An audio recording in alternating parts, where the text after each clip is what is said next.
Hey guys, Drifter here. Today I want to talk about the advanced supply drops in Advanced Warfare and how they very well could be pay to win. I'm going to come out very early in this video and tell you that I do not support buying supply drops, so I don't support this advanced supply drop business model. I'm going to talk about it a lot today. The gameplay that you're going to get to see first is me using the AK-12 on Sideshow, then we're going to swap over to the SAC-3 Pain and Suffering on the map Urban. Going to get a 2.0 or 2.5 KD in both of these games, playing TDM because those are a little more populated, but let's talk about these supply drops, which ultimately frustrate me. If you haven't heard, you can buy supply drops now. Some of you PlayStation users don't have this option yet, but it's coming. You can pay $1.99 for one of them. I think you pay like $10 for a 5-pack, if I'm not mistaken. And then I think the biggest one is $20 for a 10-pack, and you get a few bonus drops here and there. But this is ultimately not something that I support, and I was initially very upset about it. I was really angry about it. I was like, this is pay to win. This is garbage. It had me pretty worked up, and I've calmed down a little bit. I can view it a little more rationally now, but I feel that it sets a bad precedence for Call of Duty. Call of Duty has never been a pay-to-win game, and it's never been a pay-for-advantage game. Even when you could get some of the DLC guns, they were never amazing. They were never, like, you know, world-changing. Even the Ripper, probably the best one of all, was not, like, that amazing of a gun. It didn't really give you a huge advantage, and Call of Duty never, ever had a pay-for-advantage system. Well, now it does to some extent, and it was also personally frustrating because I went to Gamescom in August, where all the developers were there, all the people showing off. It was like the big world premiere for Call of Duty, and as soon as I saw the advanced supply drops, I said to myself, you know, I see an opportunity to monetize these things. Somebody somewhere is going to start selling these things, and it was one of the first questions I asked. Are these things going to be for sale? Are we going to sell the supply drops? Blah, blah, blah.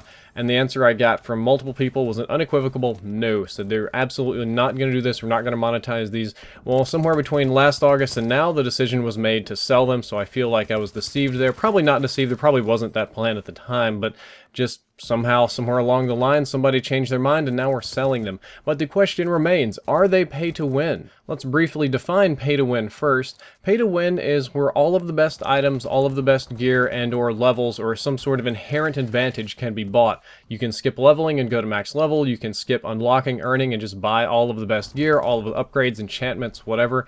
Most mobile games are like this. If you have a cell phone, like I'm an Android guy, I'm assuming all of you have a phone. Candy Crush isn't like pay to win because I don't think it's multiplayer, but you pay to play more. But any sort of the little multiplayer app games are almost all pay to win.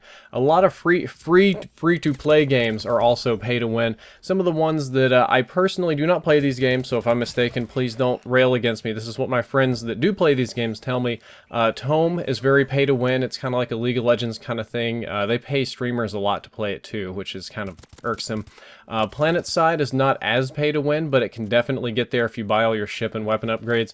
And World of Tanks is pay to win, or pay to just level up fast. Again, I don't play these games, that's what I've been told, but that's what a pay to win game is like.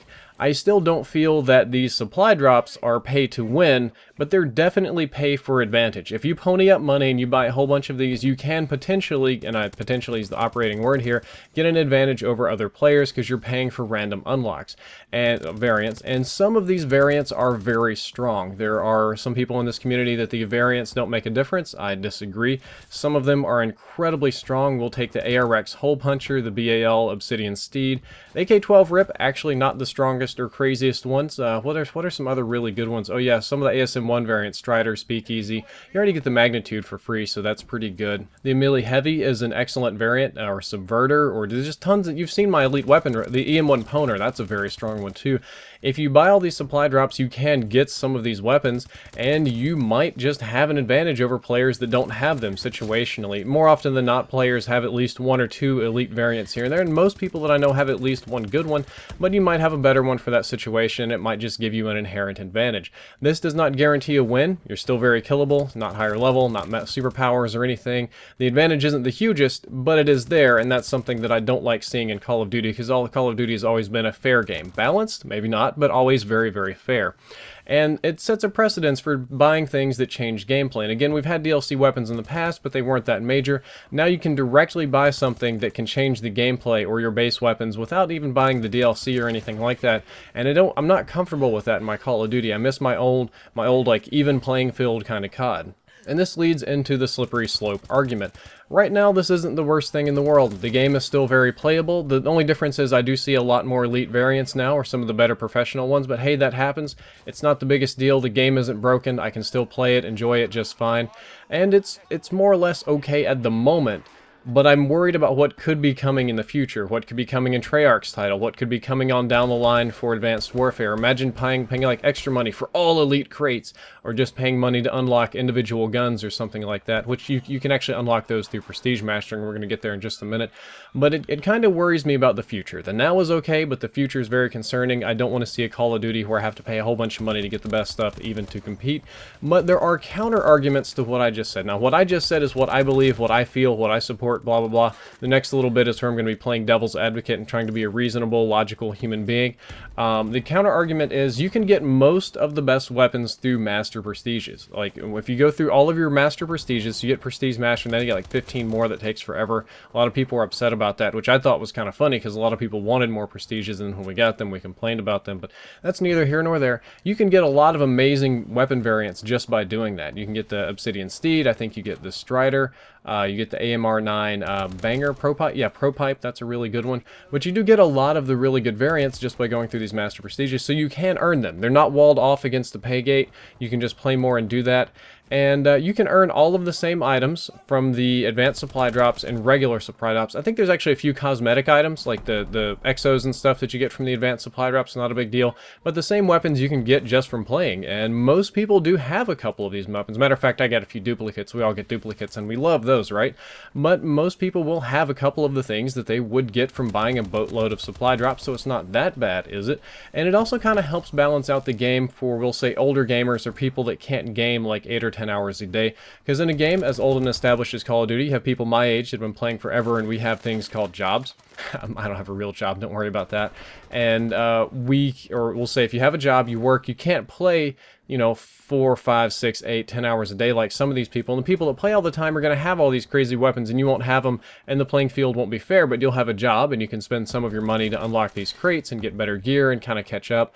And that's kind of the counter argument. A lot of people say that's the counter argument for all pay-to-win games, is that, hey, you know, not everybody has the time to play forever. At least let them spend a little bit of their money and catch up with the people that don't have lives or whatever. And it's also still random. You can spend a ton of money and still have nothing good to show for it. And I'm not even sure if that's a good thing or a bad. I would be very frustrated. I do have a few friends that did this. They bought a ton of these supply drops and got very little from them, which that would make me very, very angry. The ones I got were pretty good. I didn't get the greatest things ever, but hey, you could blow all your money and still come out with nothing, so it's not a guaranteed advantage. You're paid for a gambling advantage. You're paying for a maybe advantage. You're ponying up your money for maybe I get something better than the other guy. Not a guarantee, so maybe that's not so bad, but if you did that and didn't get anything, you're definitely going to feel ripped off.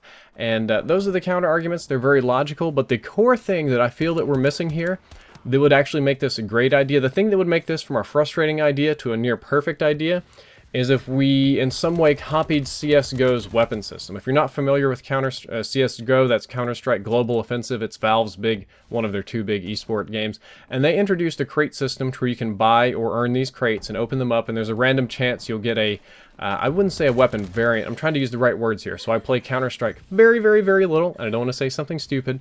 You'll get a rare camouflage, a knife. Knives are very popular. A unique knife that's a switchblade that has this crazy camo or something on it like that, or a gun with a camo, and you collect them, and they're valuable. And inside the little Valve world, you have this sort of mini digital economy, a digiconomy. Is that what it's called? A microeconomy, microtransaction economy. But you can sell and trade them to other players. You can trade a gun for a knife, or just whatever you want to trade, you can trade. You can give stuff. Typically the stuff that's giving is you pay via PayPal and then you give them. I think you can also just sell straight back to Valve. They have some of their own markets that kind of monitor this sort of stuff. And some of these items are super rare. As rare as many of the elite variants and camouflages and stuff are in Call of Duty, they're not nearly as rare as some of the items are in Counter-Strike. When you get a rare item in Counter-Strike, it's really, really rare, and it's worth hundreds, sometimes thousands of dollars, and it's a big deal. And I feel like if we could take this variant system and implement some ability to trade it, some ability to sell it, to work with it, and maybe add rare items, of course, because the base values of these aren't going to be very high, then we could actually have a really cool system, and you could have people paying for these crates, gambling with these crates, betting these crates on matches, on esports. You could funnel some of the sales into the COD Champs prize pool, have your own little digital economy going on. I feel like that would take this idea from one that gamers don't like to something that gamers would love. That's just me spitballing here. I don't know, maybe I'm crazy. Not everybody agrees with me on everything. Definitely, I would hope not, because I'm wrong all the time. Anyway, guys, I hope that you enjoyed this video. I hope that you learned something useful. If you did, don't forget to like, favorite, and subscribe. And as always, tell me what you think down there in the comments. Drifter out.